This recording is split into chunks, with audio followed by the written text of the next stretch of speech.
Today we are talking about lifting things. And if you want to do any type of strength training, especially in your home, you have to learn how to pick up things safely and efficiently from the floor.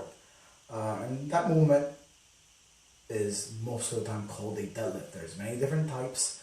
You can do it with many different types of equipment. Today, I'm going to show you with the 3 types of equipment that I have available at my home. I've covered it before in more detail in other videos I've done in the past.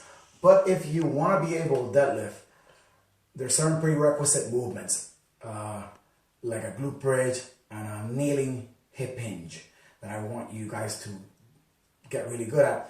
But at minimum, if you don't want to get down on the floor for some strange reason, which we covered it in the standing thing, you should be getting down on the floor. I want you to get a grip of this. It's a standing hip hinge with an anterior reach is the easiest way I found was teaching it. So working on the ability to push your hips back while reaching forward at the same time. Why do we reach forward? It's pretty much just to cue lengthening, because I want the movement of the head and the hips to happen in unison. Why? Because if this moves and this doesn't, oh, your spine rounded. And if this moved, this stays in place, and this moves too far, too quickly, your spine arched. Now, some people are of the belief that you want to have a big arch in the spine when you lift stuff off the floor. I kind of side with the opinion that you want a stiff lever through your spine, right? But you want your spine to become a stiff lever. So you want even tension in the front and the back, which keeps it as straight as possible, right? It still has its natural curvature. So I want the head and the hips to move as one. That's number one whenever we lift anything. Head and the hips move as one. Okay? Second is the bar, right? The weight kind of becomes, or at least intervenes with your center of gravity. And you always want to be conscious of where that is, right? Because that usually tells you that your joints are in the best position to move heavy things, right? So pay attention to your feet. Pay attention to having even weight distribution.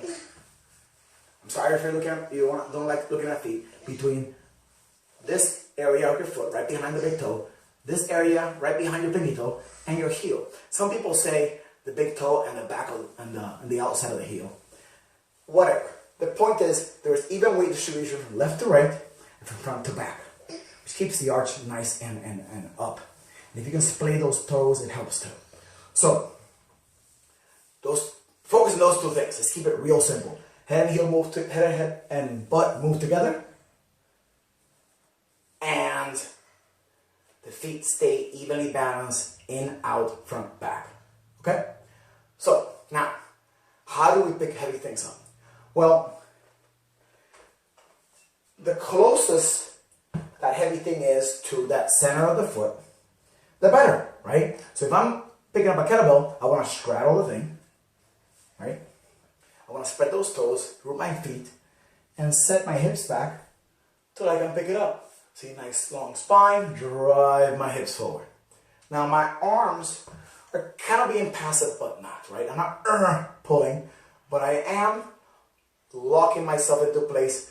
Basically the same concept as the feet. I am gripping evenly with the thumb side of my hand and the pinky side of my hand, right? I'm not letting these 2 fingers do most of the gripping, because that's going to throw my elbows out, my shoulders forward, kind of loosen up how tightly I can grip that bar. So I'm going to make sure my pinky fingers are doing their part of the work. And you really squish that pinky finger. You don't feel that contraction down here by your armpit.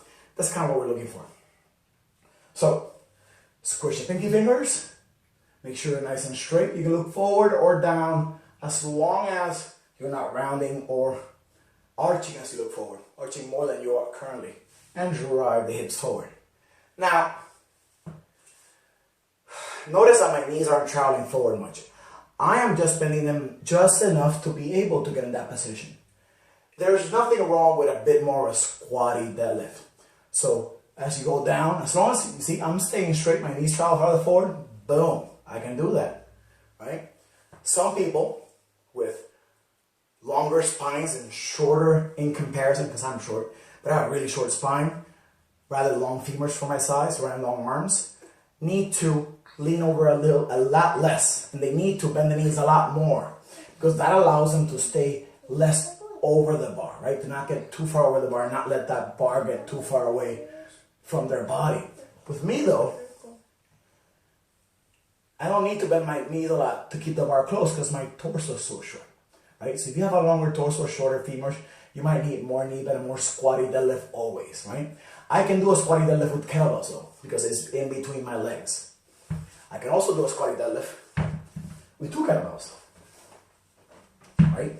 Again, kind of like a trap bar deadlift in between my legs. Now I can also do the more hip hingy, that's a technical term, deadlift with 2 kettlebells. I can kind of pick and choose depending on what I want to do that day. Neither one's wrong because in both movements I am thinking about keeping that weight evenly distributed on my feet, and I am thinking of moving the head and hips at the same time, and I'm thinking of that connection. Again, using both in and out part of the hands, right? Thumb and pinky side of the hands evenly. Now, let's look at other tools. With a barbell,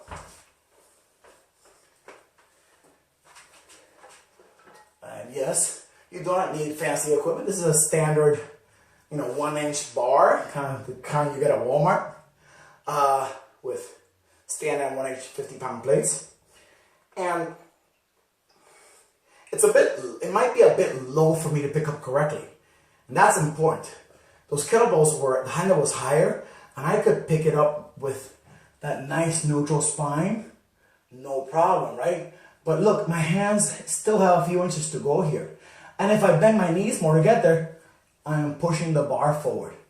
The bar is hitting me, and now when I pick it up, it's gonna get in my way. And that's kind of an issue. I don't want that to happen.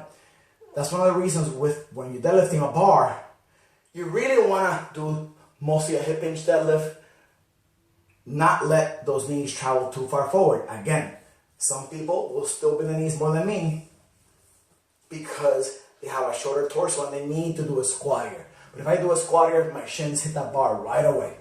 So I can, if I really work on it, really get tense up and push my hips back, I can get there. But if I couldn't get there, I would need to lift the bar off the floor. There's nothing wrong. There's nobody's saying you have to lift the bar from a certain distance from the floor. We have a standard based on plates that are made, like those 45-pound plates, right, or 20-kilo plates that are used for competition. Who cares, right? If you're lifting for fitness, who cares? Get something to elevate. Like I can use these blocks to elevate and pick up the bar from a possibly better position for me. So, look, if I lift the bar up a little bit, I have absolutely no problem getting there with a perfectly neutral spine. And then I can drive up and come down, right? There is no contest, there is no prize for who has the greatest hip range of motion. If you want to develop more, develop it slowly, right? Stretch, work on your sitting positions, which I'll make a video of sitting positions at some point. Practicing sitting is stretching, stretching is practicing sitting. And then you can also lower the bar gradually, right? Get used to a weight at a particular height and lower it gradually. All good ways of increasing that range of motion. Now, a lot of you are asking, why don't you do sumo, right? And by the way, this video is not for lifters. This video is for people who don't lift, right? Who are not used to picking up heavy stuff on the floor. There's a lot of technical things that good strength athletes should know. Not appropriate for, not what I'm talking about today. So, a sumo deadlift is where you hold the bar in between, right? Again, the bar is still over my feet. It's still over my center of gravity. I'm still thinking of spraying those toes, rooting my feet, even weighting the toes and the pinky toes and the heel. And I'm still thinking of moving the head and the hips together. But if I open my legs up and grab in between my feet, I am going to be able to make it a bit more squatty. And there's nothing right or wrong with that. It's just different. And I can drive my hips forward. So, a bit more squatty, not a bad thing, right? Depends on what you like best and how your body mechanics work. But my squatty is not going to be anywhere near as squatty as somebody really built for squatting, right? You see those people with really short little legs and long torsos and they squat perfectly upright. It's just different. So, where am I going with this? I forgot. Now, I'm going to show you my next tool, right? Instead I want to do 3 tools. My next tool is going to be a sandbag. So with my sandbag, again, it's in front of me like the barbell, right? I can't put it really behind me. I can though put it right on my feet, right? Because, well, it's a sandbag, right? It won't squish my feet. And I can push my hips back, grab it just the same by the handles, and drive the hips forward. Nothing changes. It's the same movement. The head and hips move together. This actually becomes a really short one because of the slack of the handles, right? Of course, whatever, the different handles work the same, right? It doesn't really make a difference. Obviously, you can deadlift just one arm at a time, right? If I'm deadlifting the sandbag, I'm going to do what's called a suitcase deadlift. Same thing, hips back, head forward, move together. Make sure to keep even weight on the opposite side. Boom, lift. Now, is the weight going to pull me this way? Yeah. But I try to keep it even. That's the whole point of the exercise.